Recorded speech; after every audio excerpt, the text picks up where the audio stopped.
ভারতের মেঘালয় ও আসামে ভারী বর্ষণের ফলে শেরপুরে নদ নদীর পানি দ্রুত বাড়ছে। সোমেশ্বরীর বেশ কয়েকটি স্থানে পানি বিপদসীমার কাছাকাছি প্রবাহিত হচ্ছে। এতে জেলায় আকস্মিক বন্যার আশঙ্কা দেখা দিয়েছে। এদিকে সিরাজগঞ্জে যমুনা নদীতে পানি বাড়ায় দেখা দিয়েছে ভাঙন, প্লাবিত হচ্ছে চরাঞ্চল। ইমরুল কায়েসের ডেস্ক রিপোর্ট। বৃষ্টি ও উজান থেকে নেমে আসা পাহাড়ি ঢলে শেরপুরের সোমেশ্বরী সহ বেশ কয়েকটি নদীতে পানি বেড়েছে। বেশ কয়েকটি স্থানে পানি প্রবাহিত হচ্ছে বিপদসীমার উপর দিয়ে। এতে আতঙ্ক বিরাজ করছে নদীপাড়ের মানুষের মাঝে। পানি উন্নয়ন বোর্ড পাউবো জানিয়েছে, ভারতের মেঘালয় ও আসামে ভারী বৃষ্টির কারণে চেল্লাখাড়ি নদীর পানি বিপদসীমার 106 সেন্টিমিটার উপর দিয়ে প্রবাহিত হচ্ছে।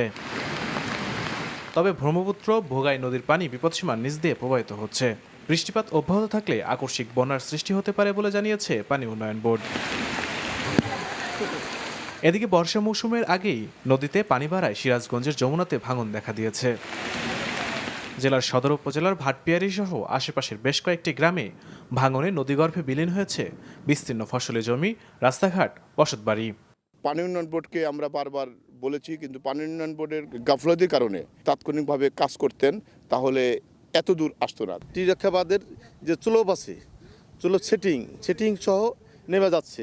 ভাটপিয়ারি এলাকা সহ আশেপাশের এলাকার মানুষ আতঙ্কে রয়েছে যে এইভাবে যদি ভাঙতে থাকে কিছুদিনের মধ্যেই এলাকাটা নদীগর্ভে বিলীন হয়ে যাবে। তবে পানি উন্নয়ন বোর্ড বলছে, ভাঙন রোধে জরুরি ভিত্তিতে পদক্ষেপ নেওয়া হয়েছে।